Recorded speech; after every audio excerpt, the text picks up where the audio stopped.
¿Qué tal? Muy buenas, ¿cómo están? Bienvenidos un día más a Sevilla Obra Maestra, el espacio del patrimonio sevillano en 7 Televisión.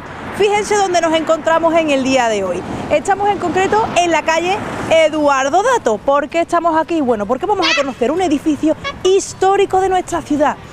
La fábrica, mejor dicho, Real Fábrica de Artillería de Sevilla, lo que fue aquella Real Fábrica de Artillería, que hoy en día pues es un espacio municipal. Hay una parte, la parte derecha, que está reformada y que se utiliza con fines culturales, y hay otra parte interesantísima que queda todavía virgen, es decir, que no está reformada. Se puede ver cómo quedó cuando se le paró el tiempo.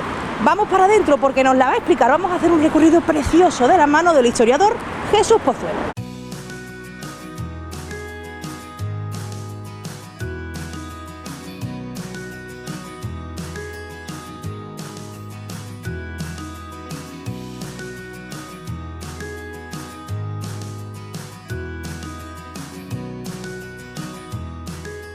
Muy buenas, Jesús, ¿qué tal? Buenas. Verte de nuevo.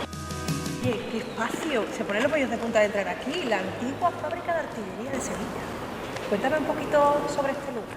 Pues aquí estamos, en la Real Fábrica de Artillería, un espacio que además en este momento está, bueno, digamos, en boga, porque es un espacio cultural del Ayuntamiento de Sevilla que se acaba de culminar la rehabilitación de una parte de la que se puede disfrutar gracias a, bueno, a lo que es la labor del Ayuntamiento con los diferentes eventos culturales que aquí se realizan, pero además tenemos el espacio todavía no rehabilitado, que es el que estamos, que es el que vamos a intentar, bueno, descifrar y por supuesto que los espectadores comprendan la importancia de lo que fue esta Real Fábrica de Artillería de Sevilla. Cuéntame sobre su historia, porque es verdad que estamos ahora mismo, como bien has indicado, en la parte, digamos, que no se ha reformado, que está tal cual quedó en su día. Efectivamente, Ana, lo que estamos viendo básicamente es lo que fue un patio del siglo XVIII, pero para entender el origen de la fábrica nos tenemos que remontar al siglo XVI, nos tenemos que remontar a el momento en el que Sevilla era, bueno, puerto y puerta de América, y precisamente en este solar, en este recinto en el que estamos, en estos terrenos aledaños al barrio del Arrabal de San Bernardo, una familia, la familia Morel, que eran fundidores en el barrio de San Lorenzo, eran fundidores de bronces y de campanas y de cañones. Pues compran este terreno y fue precisamente Juan Morel el que compra este terreno para montar la fábrica de artillería de Sevilla, que es el origen de este edificio en el que nos encontramos. Esta fábrica del 16, que se construye en el siglo XVI, 1560, no es la que estamos viendo, porque precisamente esa fábrica se construye aquí. Ya en el siglo XVII, en 1634, el conde duque de Olivares, valido de Felipe IV, compra la fábrica para el Estado, por lo que en 1634 la fábrica de artillería pasa de ser propiedad privada a propiedad estatal, la propiedad de la corona, y a partir de ahí la fábrica comienza una labor de producción incipiente, y ya sería en el 18, en época de Carlos III, cuando la fábrica se amplía y básicamente se reconstruye. Lo que nosotros estamos viendo es todo, prácticamente lo que vamos a ver hoy, es una obra del siglo XVIII, del momento en el que la fábrica de artillería de Sevilla se construye de nuevo y se amplía, con unos ingenieros que después veremos. Jesús, y para que se entienda bien en casa, ¿qué es una fábrica de artillería? ¿Qué se realiza dentro de una fábrica de artillería? Pues esa es una pregunta y es lo primero que quiero que comprendamos. Esto era una fábrica de cañones, principalmente de munición también, pero sobre todo de cañones. Lo que más se producía aquí eran cañones de artillería. ¿Para qué? No olvidemos que estamos en un momento en el que España era imperio y imagínate la cantidad de plazas, de ciudades en Hispanoamérica, en la América española, que necesitaban de cañones que se hacían en Sevilla, la mayoría, para defender las fortalezas en las islas del Caribe, en Cartagena de Indias y por supuesto en la flota de Indias, en los barcos. Los barcos requerían artillería porque los barcos salían de Sevilla hacia América y después volvían. Y era un trayecto de ida y vuelta en el que se exportaba mercancía y se traían mercancías americanas y asiáticas. Y esos barcos, cuando eran atacados por piratas ingleses, tenían que defenderse y lo hacían con cañones, los famosos cañones Tigre, que eran los más famosos, que se realizaban aquí.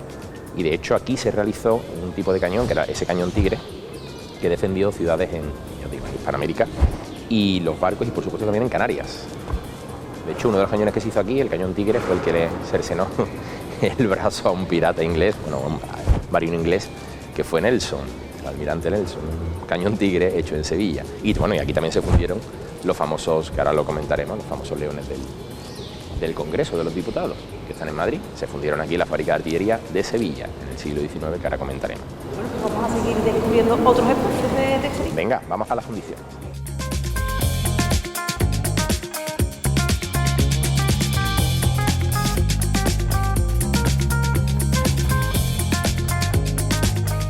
no olvidemos que la fábrica de artillería, que tiene su origen en el siglo XVI, después se construye lo que es el edificio actual en el XVIII, pero en el XIX llega lo que es la revolución industrial, llegan muchos cambios en el sistema de producción y se introducen las máquinas de vapor y de electricidad y también el ferrocarril. Es por ello que se cubre en el siglo XIX, ahí ese patio en el que hemos estado antes, con esas cerchas metálicas, y de la misma forma se hace una ampliación en este espacio en el que estamos y pueden fijarse los espectadores en el techo, que es un techo en forma de dientes de sierra, que es una obra del 19 en ese momento, como te digo, de revolución industrial y de cambio en la técnica de producción. Pero ahora vamos a ver lo que es más interesante y más impresionante, sin duda, que son las fundiciones de la Real Fábrica de Artillería, que son espacios muy interesantes que seguramente a los espectadores les va a llamar la atención. Venga, pues vamos para allá.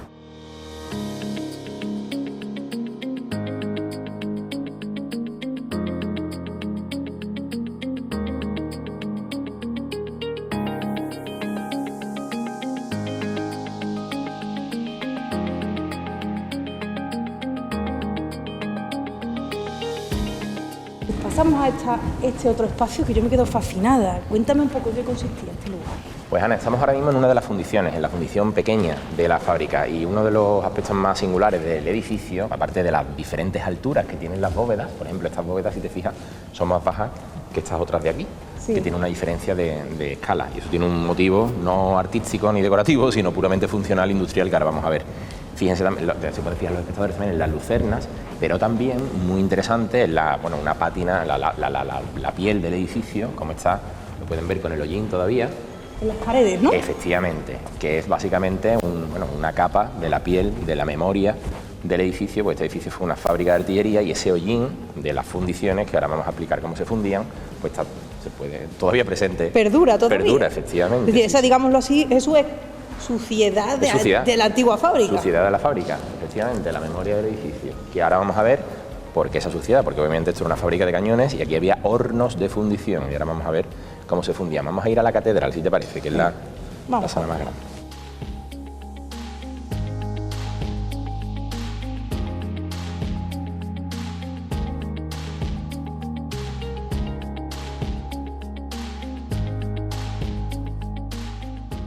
Estamos en otra de las salas, entiendo que la sala más grande de estas instalaciones, que además parece incluso una catedral, propiamente. Totalmente, Ana. De hecho, se le llama popularmente la catedral porque, como antes venimos comentando, la arquitectura parece más religiosa que industrial. Parece que estamos en las naves de una gran basílica o de una catedral, de una iglesia. Pues precisamente este espacio es la gran fundición, es la fundición grande, donde se fundía, y me gustaría que comprendiesen los espectadores cómo se hacían los cañones, donde se fundía el cobre y el estaño aquí en unos hornos. De hecho, pueden ver los espectadores el hollín de todos los gases que salían precisamente. Por eso la altura de estas bóvedas pues son altas, porque los trabajadores que estaban aquí estaban expuestos continuamente a los gases que emitían el bronce, porque el bronce se fundía básicamente en una aleación de cobre y estaño. Ajá. Entonces, para fundir los cañones, para fundir el bronce, para hacer los cañones de gran calibre, se requerían grandes hornos que estaban precisamente aquí. Por eso las alturas de las bóvedas y por eso las lucernas, para que saliesen esos gases y no se enfermasen ni muriesen los trabajadores, porque realmente era un trabajo bastante peligroso el estar expuesto continuamente a la fundición de bronce. ¿Y qué se hacía después con ese bronce fundido? Ese bronce se fundía en los hornos y se transportaba a los moldes de los cañones, estaba el vaciado, que es muy curioso porque esos fosos de colada donde se echaba el bronce fundido estaban aquí, estaban bajo tierra. ¿Por qué? Porque si ese bronce se echase en un molde que estuviese al aire libre, explotaría del calor. Es por ello que aquí debajo había unas fosas de colada que se llamaban, que donde estaban los moldes de los cañones, se echaba el bronce fundido, que era una mezcla de cobre al 90% y un 10% de estaño. El cobre sobre todo venía de Río Tinto, y aquí es donde se echaban precisamente ese bronce fundido para que se enfriasen durante varios días. Después se destapaba y se sacaban los cañones ya realizados en ese bronce que se había fundido previamente en los hornos de fundición. Y ese básicamente era el proceso de fabricación de cañones en la Real Fábrica de Artillería de Sevilla. ¿Qué ventaja o qué, digamos, revolución supuso la Fábrica de Artillería de Sevilla? Que aquí se hacían los cañones de una forma diferente a la mayoría de las fábricas de Europa. Y es que los cañones, a través de un ingeniero suizo, que se llama Moritz, en el siglo XVIII, él planteó, fue, digamos, el ideólogo, de hecho, de la fábrica, el que propuso todo lo que es los espacios que estamos viendo, él lo que ideó fue un sistema diferente en el que los cañones se hacían macizos, porque normalmente los cañones se hacían huecos. Y eso provocaba, dicen las crónicas en los campos de batalla, unos problemas terribles porque muchos explotaban a los soldados. Al hacerlos macizos, después había que taladrarlos, pero claro, el cañón tenía muchísima más calidad y no había micro roturas en lo que es la composición química del cañón, lo que suponía que tenía mucha más entidad y eran mucho más seguros. Es decir, se hacían macizos completamente y posteriormente la sala de barrenado, que ahora lo vamos a ver, se taladraban con una... Ahora veremos cómo, con una técnica que ahora comentaré. Pero entonces la ingeniería que había aquí, la fábrica de artillería de Sevilla, digamos que estaba por encima, ¿no? Es decir, sería una fábrica muy importante en el mundo, en ese sentido. De hecho, se considera una de las fábricas de artillería más importantes de Europa, la Real Fábrica de Artillería de Sevilla, no olvidemos también el tamaño de la fábrica, son 20.000 metros cuadrados, lo que nos da una muestra del volumen de producción que tuvo la Fábrica de Artillería de Sevilla, la cantidad de cañones que salieron de aquí.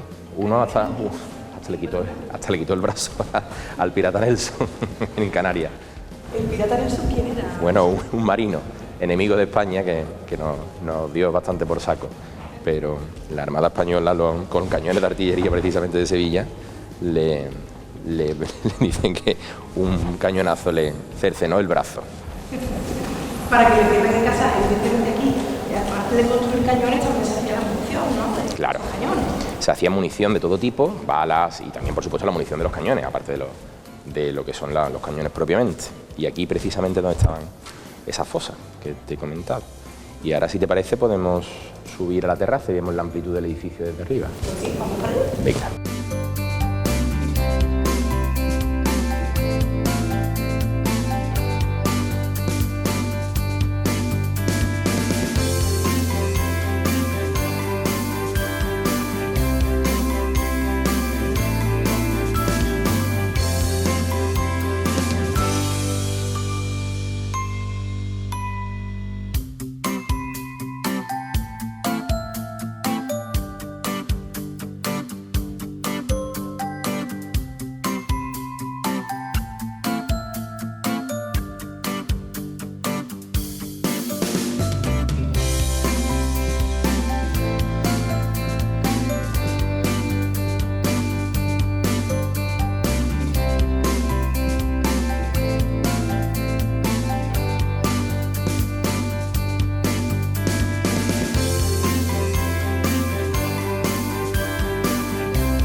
Estamos ahora, Jesús, en la parte alta, en las cubiertas de la fábrica de artillería. Impresionante. Efectivamente, Ana, somos unos privilegiados. Estamos en la terraza, en la parte alta, en los techos básicamente de la fábrica de artillería. Y ahora exactamente donde estamos es encima. Recuerdas que antes vimos cómo se echaba el bronce en las fosas donde se hacían los cañones, donde se fundía, después se trasladaba a esas fosas y ahí se enfriaban. Pues estamos justamente encima de las fosas de colada donde se enfriaban, digamos, los cañones en la ese molde, ¿no? Efectivamente, donde estaban los moldes, que los moldes estaban debajo, enterrados en la tierra. Sí. ¿Qué ocurre? Aquí la altura no hace falta que sean tan altos, porque aquí no se fundía el bronce, lo que se hacía era enfriar para que los cañones después saliesen sólidos. Sin embargo, esta parte que es más alta era donde se situaban los hornos de la fundición. Y por eso tiene más altura. Por eso tienen diferentes alturas, también según el calibre de los cañones. Para cañones de mayor calibre requería de hornos más potentes, más grandes, donde entraba básicamente más cobre. Y para cañones de menor calibre los hornos eran más pequeños. De ahí las diferentes alturas que se pueden apreciar tanto desde abajo como desde aquí arriba en la fábrica de artillería. Es verdad que recuerda, como tú antes bien has comentado, una arquitectura religiosa. De hecho, esto nos puede recordar los arbotantes de una catedral, pero esto es arquitectura puramente industrial. Te digo, esto era la fundición y esto era las fosas de vaciado, la parte más baja. Si nosotros ahora mismo tuviésemos una máquina del tiempo y viajásemos al siglo finales del XVIII o siglo XIX, por aquí salía precisamente esos humos tóxicos, peligrosos para los trabajadores de la fábrica. De ahí esas diferentes alturas, y la parte obviamente donde más humo había era la propia fundición. De ahí que el techo de la fundición sea más alto, es el espacio más alto. No tiene que ver con una arquitectura puramente religiosa que nos puede recordar, sino que tiene que ver con una funcionalidad industrial, que era que los trabajadores de la fábrica les afectase lo mínimo posible esos humos tóxicos de la fundición, porque el cobre y el estaño son muy tóxicos fundidos. Y imagínate la temperatura absolutamente extrema que requería y también el calor que sufrían los pobres trabajadores de la fundición de artillería, y el ruido también ensordecedor.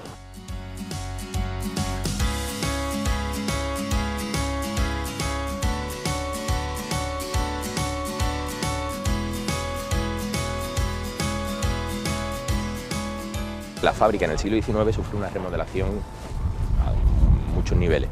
Y esta chimenea precisamente es del XIX, nos puede recordar también a las chimeneas de Pickman, de la antigua fábrica de loza de la Cartuja. Y en el XIX, que es cuando ya entra el ferrocarril, de hecho se pueden ver las líneas, por ejemplo, de esos carriles que servían para transportar hacia afuera y hacia el tren los cañones y todo lo que aquí se producía.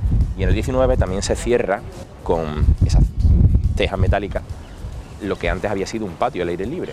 ¿Que de dónde venimos, no? Es donde hemos empezado, efectivamente. Esos tejados aguas impresionantes que vimos antes es una obra decimonónica del siglo XIX, del momento en el que la revolución industrial, obviamente, supone una serie de transformaciones a nivel de producción en la Real Fábrica de Artillería de Sevilla, tanto la maquinaria industrial ya puramente eléctrica, como las máquinas de vapor y el ferrocarril.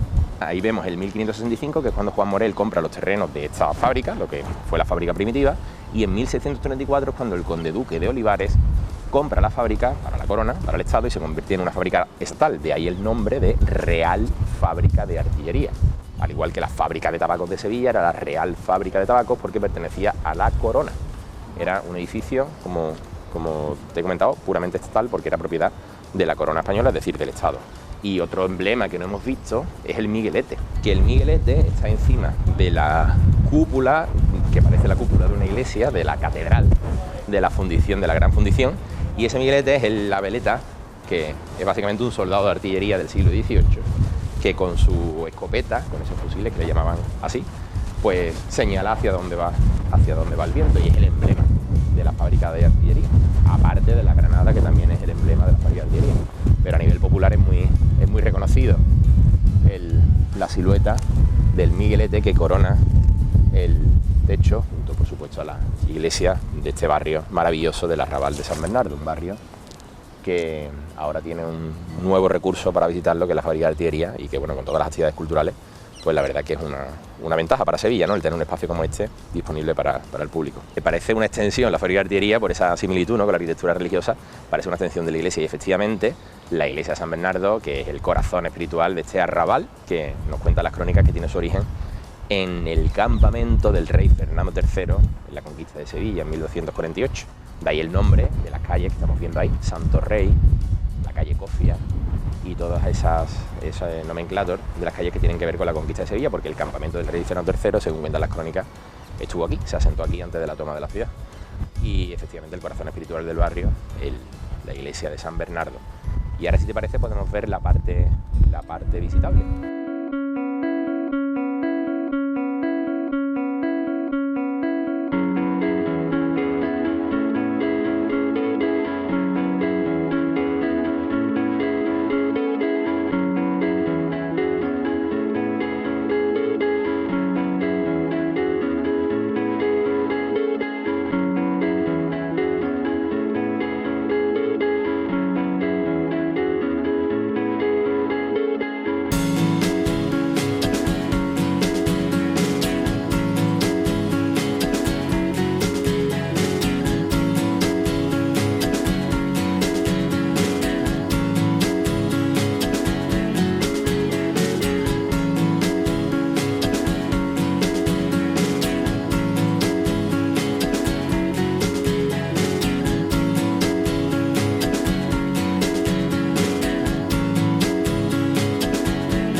Bueno, y ahora nos encontramos en la otra parte, la parte que ya sí que está reformada de la fábrica de artillería. En concreto aquí, ¿qué es lo que se hacía, Jesús? Bueno, pues estamos en lo que se le llama actualmente la Sala Magallanes, que es un espacio cultural, pero originalmente, bueno, aquí lo primero que nos puede llamar la atención es que los techos son diferentes. La altura de los techos es más baja y además encontramos básicamente un techo de madera muy interesante, magnífico, pero no hay lucernas como las que vimos antes. Antes vimos lucernas, ¿por qué? Porque los hornos de fundición, al emanar esos gases tan tóxicos, requerían que los gases salieran por arriba. Aquí no tenemos fundición, esto no fue fundición, esto formaba parte de la fábrica, pero esto servía básicamente para taladrar los cañones. Recuerda que los cañones aquí en Sevilla, desde finales del 18, se hacían macizos, que mejoraban enormemente porque posteriormente, cuando se llevaban al campo de batalla, al haberse fundido de esa forma, no provocaban problemas de explosiones como antes te comenté. Entonces aquí lo que se hacía era básicamente con mulas, con un brocal, y se taladraba con el movimiento de las mulas, las máquinas de sangre que llamaban, y conseguían taladrar el cañón, que previamente se había hundido y vaciado en esos moldes, y se iba taladrando lo que es básicamente el agujero del cañón. Por eso es un espacio amplio que permitía efectivamente que los animales diesen esas vueltas. Y era el barrenado, bueno, básicamente el taladrar los cañones. Por eso aquí no vemos hollín ni vemos las lucernas. Y es un espacio que además, bueno, al ser la zona rehabilitada, que a día de hoy ya está en uso por parte de diferentes entidades culturales, y gracias al Ayuntamiento de Sevilla pues tenemos un espacio disfrutable, ¿no?, para toda la ciudadanía.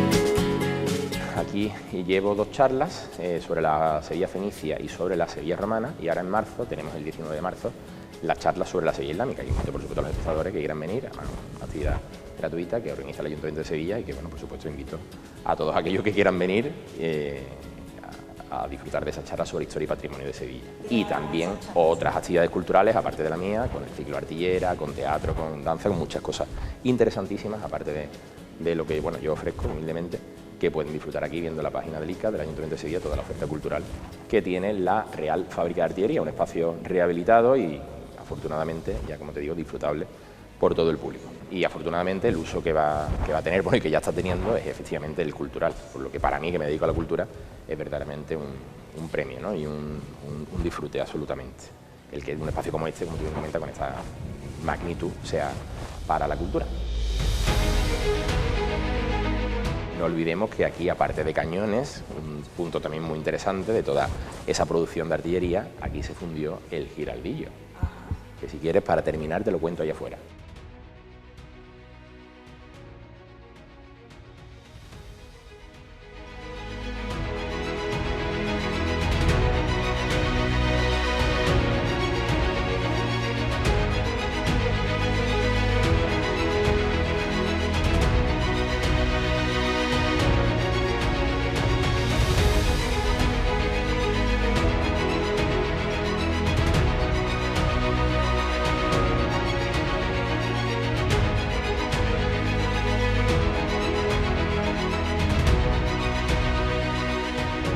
Bueno, pues ya estamos afuera en el patio, Jesús, y me has dicho que me ibas a contar cómo se hizo el giraldillo aquí en esta fábrica de artillería. ¿Cómo se hizo? Y dirán los espectadores, ¿cómo que el giraldillo se hizo en una fábrica de cañones? Pues efectivamente, porque en el siglo XVI aquí había la tecnología suficiente como para hacer una obra magna de escultura como es el giraldillo, precisamente porque está fundido en bronce. Básicamente, de la misma forma que vimos antes con los cañones, con la fundición de bronce que después se echaban, ¿no?, en esas fosas de colada enterradas, sí. Pues para hacer el giraldillo, que obviamente es una escultura, no es un cañón, se hacía el molde, lo primero, en barro de la escultura. Imagínate, básicamente una escultura de barro con la misma forma del giraldillo, pero a nivel esquemático, no exactamente con todos los detalles. Ahora, a ese barro, a esa escultura, se le colocaba cera de abeja, ¿vale? Y esa cera, los detalles se iban esculpiendo sobre la cera. Ahora después se le colocaba otra capa de barro encajada sobre la cera, y ahora se calentaba la escultura de forma que la cera, con unos orificios en la parte inferior, se derretía y se vaciaba. Se queda un vacío entre una capa de barro y otra, y en orificios superiores se entierra esa escultura bajo tierra, se le echa el bronce fundido como a los cañones en las fosas de colada que vimos antes, y ese bronce fundido entra por esos orificios y cubre todo lo que es ese vacío. Posteriormente, cuando se enfría, se saca la escultura, se le retira y después se perfila, se dora y se trata, pero básicamente esa es la forma en cómo se hizo el giraldillo de Sevilla, que lo hizo Bartolomé Morell, hijo de Juan Morell, que fue el que fundó la fábrica de artillería de Sevilla, la familia Morell, que eran los grandes fundidores de Sevilla en el siglo XVI. O sea, y esa escultura había que meterla bajo tierra con esa envergadura que como tenía los el cañones, granillo. de la misma forma que los cañones, pero en este caso la escultura, que es el triunfo de la fe victoriosa, que como tú bien sabes, aparte de esa alegoría de la fe, es una veleta que de la misma forma que el Miguelete aquí en San Bernardo, pues encima de nuestra giralda, nos sigue indicando hacia dónde sopla el viento. Habría que imaginárselo también transportándolo hasta allí y subiéndolo hasta donde con está, sistemas de andamios y de poleas, claro, en el siglo XVI. Jesús, muchas gracias por este paseo por la fábrica de artillería. Gracias a ti siempre. Oye, qué bonito este lugar, además este patio con el que nos despedimos, que además abajo de las puertas pone hasta la fecha en la que se hizo cada uno. En época de Carlos III, y aquí tenemos incluso precisamente el nombre de Carlos III y ese 1780, que es cuando se realiza todo lo que es la obra, de lo que básicamente la mayor parte de lo que hemos visto hoy es de época de Carlos III, del siglo XVIII. Pues muchísimas gracias por el paseo, hemos aprendido siempre. mucho contigo, Jesús. Yo también aprendo contigo siempre.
Pues culminamos nuestro paseo por la fábrica de artillería de Sevilla. Aquí tienen la calle Cofia, esta es la puerta, otra de las puertas, ¿no? Entramos por allí y salimos por esta, que por cierto, esta vía que ven aquí ya es una vía por la que se puede transitar, está abierta al público en muchas horas al día. Y nos encontramos justamente en esta parte, la hemos visto desde arriba, desde las cubiertas. Esta parte que colinda con la parroquia de San Bernardo, centro neurálgico o centro sentimental del alma de este punto de la ciudad. Nos despedimos aquí, espero que hayan disfrutado tanto como nosotros. Nos vemos en el próximo capítulo de Sevilla Obra Maestra. Adiós.